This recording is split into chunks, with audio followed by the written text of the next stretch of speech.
ہم اب اگلے واقعات پہ آتے ہیں. دوبارہ اب اچھی حیثیت آئی, اس کو استحکام, ترقی اور توسیع کا یہ تیسرا دور آیا. یہ 73 ہجری میں شروع ہوا اور 125 ہجری تک چلتا رہا. یعنی اب دیکھیں اچھے خاصے ان کو 50 سال مل گئے. 73 میں ہوا کہ عام اسلام کی یکجائی ہو گئی اور بنو مروان, یعنی اب بنو امیہ کی حکومت کے اندر بنو مروان تھا. اچھا یہ میں بتاؤں امیہ کون صاحب تھے, کہ یہ رسول اللہ صلی اللہ علیہ وسلم کے پردادا جناب ہاشم صاحب کے سگے بھائی تھے امیہ. اب ہوا یہ کہ دونوں امیہ میں بھی اور ہاشم میں بھی بڑی اچھی صلاحیتیں تھیں. انہوں نے یعنی رسول اللہ صلی اللہ علیہ وسلم سے کافی عرصہ 70-80 سال پہلے یہ بزرگ گزرے, تو انہوں نے حکومت میں بڑا معاملہ کیا اور امیہ صاحب جو ہیں انہوں نے یہ کی حکومت کے مین اہم آدمی بن گئے. لیکن دوسری طرف ہاشم صاحب تھے تو انہوں نے بھی بڑی اچھا مینج کیا معاملات کو. تو یہ دونوں معاملات تھے, اور رسول اللہ صلی اللہ علیہ وسلم کی پیدائش وہ بنو ہاشم میں ہوئی تھی, لیکن بنو امیہ کے ساتھ ان کے بڑا اچھا تعلق تھا. اور اس کے مین آدمی ابو سفیان تھے, جنہوں نے 2 مرتبہ تو رسول اللہ صلی اللہ علیہ وسلم سے جنگ کی, لیکن پھر انہوں نے توبہ کی اور وہ ایمان لے آئے تھے. اور انہوں نے ان کی بیٹی ام حبیبہ رضی اللہ تعالیٰ عنہ کی شادی انہوں نے رسول اللہ صلی اللہ علیہ وسلم سے کروائی تھی. یہ واقعہ ہو گیا تھا اور پھر معاملہ تھا. لیکن اب رسول اللہ صلی اللہ علیہ وسلم کے جب اس دنیا سے رخصتی ہوئی تو اس کے بعد تو پھر صحابہ کرام کے زمانے میں تو چل گیا معاملہ, لیکن اگلی نسل میں اب بنو امیہ بھی بڑی تعداد ہو گئی, بنو ہاشم کی بھی بڑی ہو گئی, اور ان میں آپس میں چلنے لگا سلسلہ. لیکن بنو امیہ کو کنٹرول رہا. اب یہ بنو مروان کی ملٹری زیادہ اچھی تھی. اس کے بعد تو اب یہ مسلسل اگلے 50 سال تک عربوں میں کچھ نہیں ہوا, داخلی استحکام ہی رہا مسلسل. مغربی ممالک میں دیکھیے, پہلے ان کو دیکھ لیتے ہیں نا, تو وہ بھی ایک بڑا سکون رہا. لیکن ایک اگلا معاملہ ہوا, شمالی افریقہ میں فتوحات ہوئی ہیں, اس میں مراکش کا ایریا فتح ہوا. اس کے بعد پھر داخلی استحکام رہا ہے. اس کے بعد پھر عبد الملک صاحب فوت ہوئے تو انہوں نے اپنے بیٹے ولید بن عبد الملک کو حکمران بنا دیا. بس اتنی بات ہے اور کچھ نہیں. یعنی انہوں نے یہی طے کیا تھا عبد الملک نے کہ جناب میرے بعد میرا یہ بیٹا یہ بنے گا حکمران, یہی خلیفہ کہہ لیں یا بادشاہ کہہ لیں, جو بھی کہہ لیں, وہ ہوں گے. تو اس کے بعد یہ بنے گا. لسٹ بنائی تھی, چل رہا تھا, کچھ نہیں ہوا.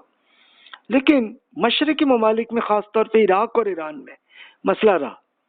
خوارج کی ناکام بغاوتیں ہوتی رہیں, یعنی ان کے ابھی بھی موجود تھے. یہ خوارج وہی تھے کہ جنہوں نے حضرت علی اور حسن رضی اللہ عنہ کو شہید کیا تھا, اور معاویہ رضی اللہ عنہ کو شہید کرنے کی کوشش بڑی کی تھی, کامیاب نہیں ہوئے تھے.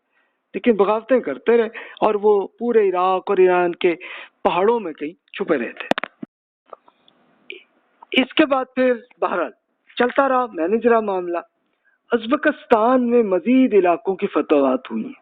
یہ 76 ہجری میں ازبکستان, یہ آپ جانتے ہیں کہ افغانستان سے شمال کی طرف جائیے تو یہ وہ ایریا, یہ بھی فتح ہو گیا. اصل میں کیا تھا کہ اب یہ پرشین امپائر کا باقیات, یعنی کچھ جو ان کے لوگ رہ گئے تھے, ان کا تھوڑا سا ازبکستان کا حصہ ان کے ہاتھ میں تھا, وہ بھی گیا. یعنی اب پرشین امپائر بالکل سرے سے اب فنا ہو گئی. داخلی استحکام پھر قائم ہو گیا 81 میں. 83 میں واسط کی ملٹری بیس بھی قائم ہو گئی. یہ واسط, یہ پورا ایریا, یہ پورا ازبکستان کا ایریا اور تاجکستان کا بھی بڑا ایریا فتح ہو گیا اور داخلی استحکام ہو گیا. چلو وہاں پہ بھی وہ جو کرائسس کا معاملہ تھا, چھوٹی موٹی بغاوتیں ہوئی اور بس, اور کچھ نہیں ہوا. اب آپ دیکھیے کہ آپ ایریاز کو دیکھیے کہ یہ بالکل بلیک براؤن کلر رسول اللہ صلی اللہ علیہ وسلم کی حکومت. عمر اور عثمان رضی اللہ عنہ کی حکومت یہ بالکل براؤن کلر کی ہے, جس میں خراسان سے لے کے لیبیا تک. اس کے بعد معاویہ رضی اللہ عنہ کی حکومت میں یہ پورا افغانستان, الجزائر, یہ پورا یہاں تک آ گئی تھی, اور سوڈان بھی آ گئی تھی حکومت. اور اس کے ساتھ یہ جزیرے قبرص یا سائپرس, روڈز, صقلیہ, یہ سب بھی فتح ہو چکے, یہ جزیرے بھی سب. لیکن اب آ کے ایک بہت زیادہ ایک مزید فتوحات آئیں. یہ 92 اور 93 ہجری, جس کو 711 اور 13 یہ 3 سال آپ کر لیں، یہ وہ ایریا ہے کہ جو خاص طور پر بڑی فتوحات ہوئی ہیں۔ اب عرب میں پھر سکون رہا، لیکن مغربی ممالک میں ایک بڑی چینجز آئیں۔ کیا آئیں کہ اسپین فتح ہو گیا۔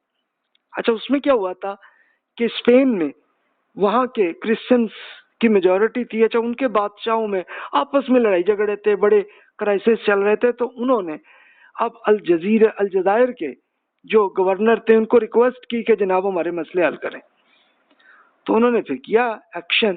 یہ آپ دیکھیے کہ مراکش سے لے کے اور یہ خاص طور پر جو ایریا اسپین کے بیچ میں چھوٹا سا سمندر کا ایریا، تو یہاں پر ایک بڑے جنرل طارق، انہوں نے وہ ملٹری کو لے کے وہاں پہ آئے، تو ان کا یہاں پہ ایک پہاڑ پہ جا کے انہوں نے بیس بنائی، تو اس کو خود اسپین والے اب اس کو جبرالٹر کہتے ہیں، یعنی وہی جو ایریا جو طارق صاحب نے جو وہاں ایریا بنایا تو انہی کے نام پہ پھر ان کی اسپینش زبان میں انہوں نے اس کو کر لیا۔ پھر اس کے بعد انہوں نے آسانی سے پورا اسپین کو بھی فتح کر لیا۔ اچھا، دوسرا کام مشرق میں ہوا، یہ وسطی ایشیا میں تاجکستان کا جو ایریا، یعنی اب آپ یہ دیکھیے کہ پہلا ایریا تھا ترکمانستان، اس کا بڑا حصہ ہو گیا خراسان، پھر اس کے بعد دیکھیں ازبکستان بھی پہلے فتح ہو چکا تھا، اب آگے تاجکستان اور کرغزستان یہ اوپر کا ایریا، یہ سارا بھی فتح ہو گیا۔ افغانستان پہلے ہی فتح ہو چکا تھا۔ اچھا، تیسرا کام 93 میں ہوا سندھ، اور کچھ مہینوں میں انہوں نے سندھ کا پورا حصہ جو سندھ کا صوبہ ہے، اس سے پہلے بلوچستان کا بڑا حصہ پہلے ہی فتح ہو چکا تھا، لیکن اب انہوں نے آگے 94 میں آ کے ملتان، اس میں آپ سب نام جانتے ہیں، محمد بن قاسم اس کے مین جنرل تھے، اور انہوں نے پورا سندھ سے مراد یہ آج کل کا صوبہ سندھ، اس کا کچھ بلوچستان کا بڑا حصہ اور پنجاب کا بڑا حصہ جو کہ ملتان تک کے ایریے کو فتح کر چکے۔ تو یہ پورا ایریا بڑی آخری فتوحات آپ کہہ لیں کہ یہ بس صرف، یعنی اب صحابہ کرام رضی اللہ عنہم کے معاملات تو بس یہ لیبیا تک آیا تھا، اور چلے الجزائر تک تھے، معاویہ رضی اللہ عنہ نے کرا دیا تھا معاملات کو، لیکن اب یہ اگلا سٹیپ کر لیا، یہ تابعین نے کر لیا کہ تاجکستان، سندھ اور اسپین فتح ہو گئی۔ تو یہ اہم واقعات ہو گئے۔ اب آپ دیکھیں یہ پورا اتنا بڑا ایریا، اس کو مینج کرنا بڑا مشکل تھا، اس کو بہت مشکل کام ہی تھا، لیکن چلو بنو امیہ نے اور مزید عرصے تک کرتے رہے۔ اب دیکھیے 98 to 125 تک کا جو پیریڈ ہے، میں ہجری کیلنڈر میں کر رہا ہوں اور عیسوی کیلنڈر سامنے لکھے ہوئے آ رہے ہیں، آپ دیکھ سکتے ہیں۔ عرب کے اندر تو سکون ہی رہا پورے عرصے، داخلی استحکام کہ اس میں ہوا ٹھیک ہے، چھوٹی موٹی بغاوتیں ہو سکتی ہیں، کسی قبیلے نے کی، ملٹری نے مینج کر لیا، کوئی ایشو نہیں۔ اب آئیے مشرقی ممالک میں دیکھیے، پہلے تو کئی سالوں تک داخلی استحکام رہا، لیکن 109 ہجری کیلنڈر میں یہ مسلم افواج کی وسط ایشیائی اقوام سے شکست یہ ہوئی ہے۔ ایک یہ اہم واقعہ ہوا ہے کہ مسلمانوں کی فوج کی، اب یہ کوئی ازبکستان اور ترکمانستان کے ایریے میں وہاں کی اقوام نے کچھ وہاں پہ وہ ایک کر لیا انہوں نے معاملات کو، لیکن چلو پھر بھی وہ حصہ انہوں نے مینج کر لیا۔ اس طرح سے کچھ عرصے کے لیے ہوئی بغاوتیں، لیکن چلو بغاوت کو انہوں نے پھر 2 سال کے لیے مسئلہ رہا۔ خراسان میں مسلسل ناکام بغاوتیں رہی ہیں، چلتا رہا سلسلہ۔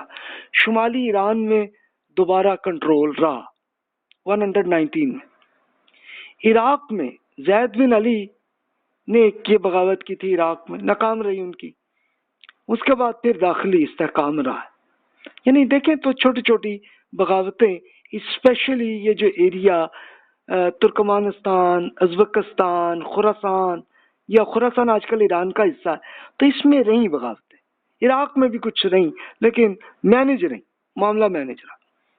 اچھا، مغربی ممالک میں دیکھیے تو ایک اہم یہ 98 ہجری میں واقعہ ہوا کہ عمر بن عبدالعزیز کی خلافت بنی۔ اب عبد العزیز کون صاحب تھے؟ ان کے والد یہ عبد الملک کے بیٹے تھے عبد العزیز. تب عبد العزیز صاحب تو فوت ہوئے تھے، ان کے بیٹے عمر کو خلیفہ بنایا.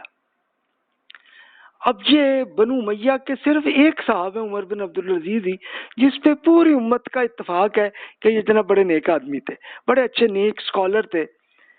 اب ہوا یہ کہ جب ان کی حکومت آئی، انہوں نے دوبارہ صحیح طریقے سے، اب بنو امیہ میں ان کی حکومت میں کرائسس بھی چل رہے تھے اور کچھ کرپشن کے معاملات بھی چل رہے تھے، تو عمر بن عبد العزیز رحمۃ اللہ علیہ نے اس کو ختم کیا. تو اس پہ ایک لطیفہ آتا ہے ایک روایت میں کہ بنو امیہ نے بڑا احتجاج کیا کہ عمر بن عبد العزیز کی پھوپھی جو ہے ان سے جا کے کیا کہ دیکھیں جی یہ عمر دیکھو ہمیں بزنس نہیں کرنے دے رہے، کہہ رہے تم تو حکومت میں ہو، کانفلکٹ آف انٹرسٹ ہے، تم یہ کر رہے ہو، یہ نہ کرو، یہ کرنی ہے، دیکھو جی ہم پہ کتنا مشکل آ رہا معاملہ. تو پھوپھی نے ایک بڑی مزیدار بات کی، کہتی میں نے تمہیں کہا تھا کہ عمر بن خطاب رضی اللہ عنہ کی فیملی میں شادی نہ کرنا، خود میرے اپنے بھائی عبد العزیز نے یہ کیا کہ عمر بن خطاب کی پوتی کے ساتھ شادی کر لی. اب جب شادی ہوئی تو ہوا یہ کہ عمر بن خطاب رضی اللہ عنہ کی جو پوتی تھی وہ ایک بالکل کپڑوں کے اندر لپیٹ کر ایک بچہ نکال کے لے اور وہ عمر ہی تھے. یعنی اس پہ یہ کہا جاتا ہے کہ عمر بن عبد العزیز رحمۃ اللہ علیہ نے حکومت کو بالکل اپنے پر نانا عمر بن خطاب رضی اللہ عنہ کی جیسی حکومت کو ویسا ہی کر دیا تھا. یعنی اب جو کرپشن کی جتنی کانفلکٹ آف انٹرسٹ کے جہاں جہاں بھی معاملات بنو امیہ میں چل رہے تھے سب ٹھیک کر لیے تھے. لیکن ان کی حکومت صرف 3 سال ہی چلی اور 101 ہجری میں وہ فوت ہوئے. تو روایات میں آتا ہے کہ انہیں زہر لگا دیا گیا اور وہ جوانی میں ہی وہ شہید ہو گئے یا فوت ہو گئے، جو بھی معاملہ ان کا ہوا. تو اب ظاہر ہے کہ یہ روایات پہ ہم کوئی 100% نہیں کہہ سکتے. یہ بالکل ایسے ہی ہے کہ جیسے آج کل مختلف پارٹیز میں جتنا اختلاف اور جو معاملہ آتا ہے، آپ مختلف اخبارات کے آرٹیکلز پڑھ لیں لوگوں کے، صحافیوں کے، یا آپ ان کے اینکرز کی باتیں کر لیں، تو ہر ایک میں بالکل ایک دوسرے سے مختلف معاملات ہی نظر آ رہی ہوتی ہیں.